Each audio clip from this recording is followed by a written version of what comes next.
How we deliver a speech is just as important, if not more so, than the basic message we are trying to convey to an audience. But if you work hard on preparing the verbal part of your speech, you may feel that delivery is just an extra that should not require much time or effort. A good speaker will think about the delivery method or the way in which the speech will be conveyed to the audience. Good day everyone, I am Jera Ayla Simomar. Together with my group mates Michael Martinez and Michelle Tabo-Tabo, we will discuss Chapter 9, Methods of Delivering a Speech. In this chapter, we are going to examine effective strategies for delivering a speech. To help you enhance your delivery, we will begin by exploring the 4 basic methods of speech delivery, which are impromptu speaking, extemporaneous speaking, speaking from a manuscript, and speaking from memory. So first is the impromptu speaking.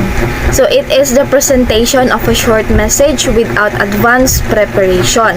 So the word impromptu means without preparation or organization.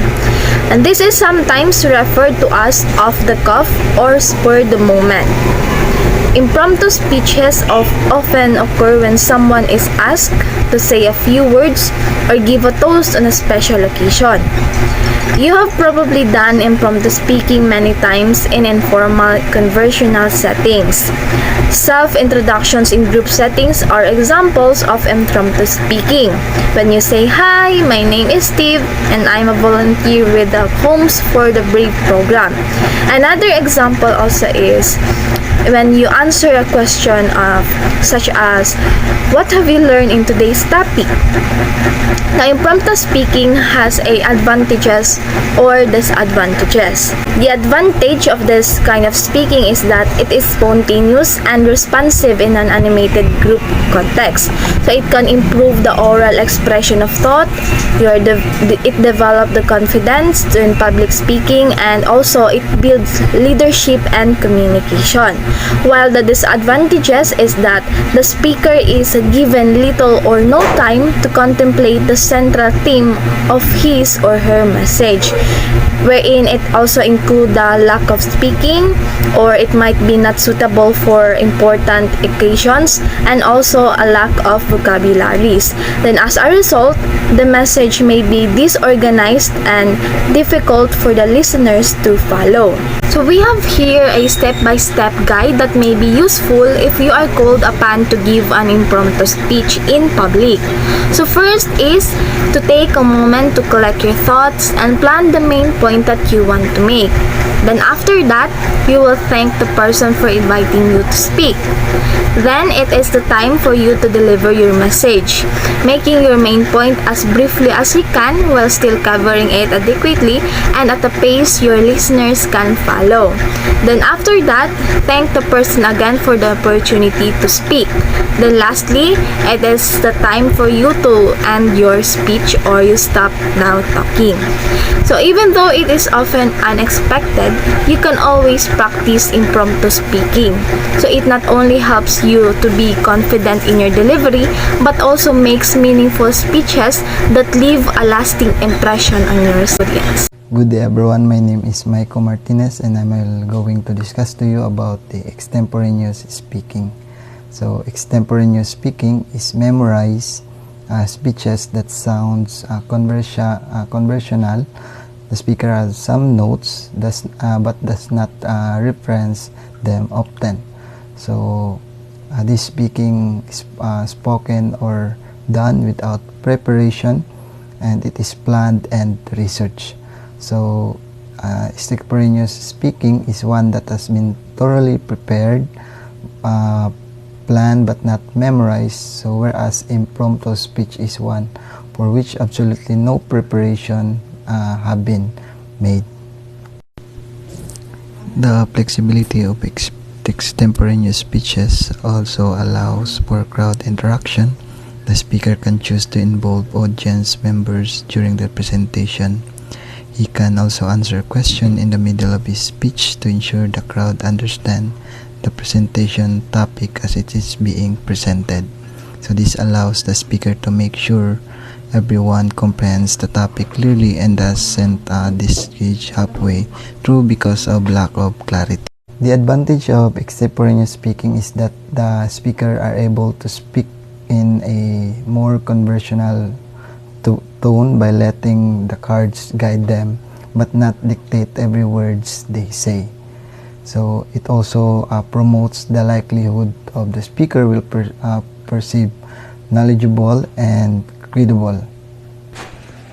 So this method allows for the speaker to make more eye contact with the audience, allows the speaker to adjust and adapt to the audience as you observe the responses. So because this speaking requires mastery of subject and confidence to speak directly with listener, extemporaneous speakers can earn higher marks for ethos. Now the disadvantage of extemporaneous speaking is that it requires a great deal of preparation for both verbal and non-verbal components of speech. So adequate preparation cannot be achieved the day before you schedule to speak. So people who fear public speaking or beginners should not consider extemporaneous speech as the right type of speech. The words of an extemporaneous speech are not all written down. A person with smaller vocabulary may stumble on certain sentences or use the wrong terminology at times. So the main value of extemporaneous speaking or speech is it allows speaker to make eye contact with the audience, and the best way to connect with them and keep them involved in the speech. Good morning, sir. Good morning, classmates. So I am Michelle Tabotabo, the Chapter 9 reporter. So since the first and second reporters already discussed the methods of delivering speech, so now I'm going to talk about the manuscript and the memory of methods in delivering speech. So the first one is speaking from a manuscript. Manuscript speaking is a word-for-word iteration of a written message. So in a manuscript speech, the speaker maintains his or her attention on the printed page when using visual aids. The advantage to reading from the manuscript is the exact repetition of original words. As we mentioned at the beginning of this chapter, in some circumstances, this can be extremely important. For example, reading a statement about your organization's legal responsibilities. The customers may require that the original words be exact in reading one word at a time. In order, the only errors would typically be mispronunciation of a word or stumbling over complex sentence structure. However, there are costs involved in the manuscript speaking. So it is typically an interesting way to present, unless the speaker has rehearsed the reading as complete performance, animated with vocal expressions and gestures. So keeping one's eyes glued to the script precludes eye contact with the audience. For this kind of straight manuscript speech to hold the audience attention, the audience must be already interested in the message before the delivery begins. So there are some guidelines in using the manuscript. So the first one is type the manuscript in all caps.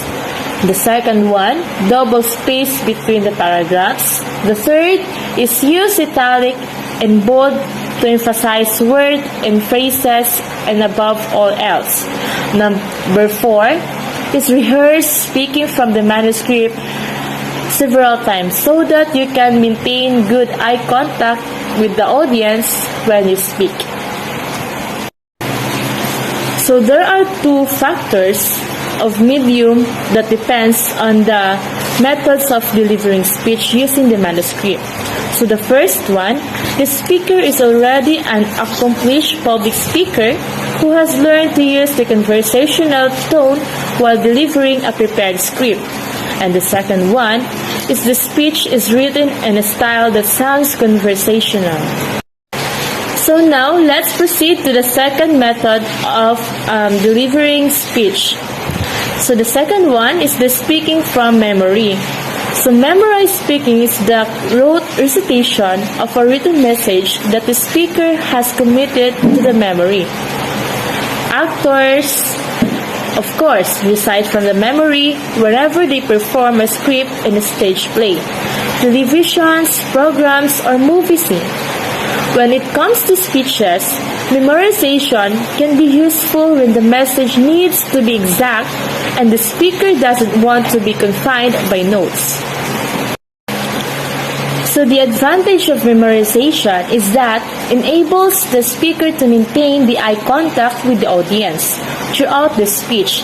Being free of notes means that you can move freely around the stage and use your hands to make gestures. If your speech uses visual aids, this freedom is even more of an advantage.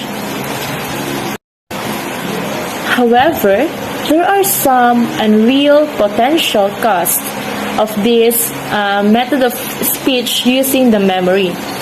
You have to plan and memorize every vocal cue, the subtitle, but meaningful variations in speech delivery, which can include the use of pitch, tone, volume, and pace, gestures, and facial expressions. Your presentation will be flat and uninteresting, and even the most fascinating topic will suffer. You might end up speaking in monotone or a sing-song repetitive delivery pattern.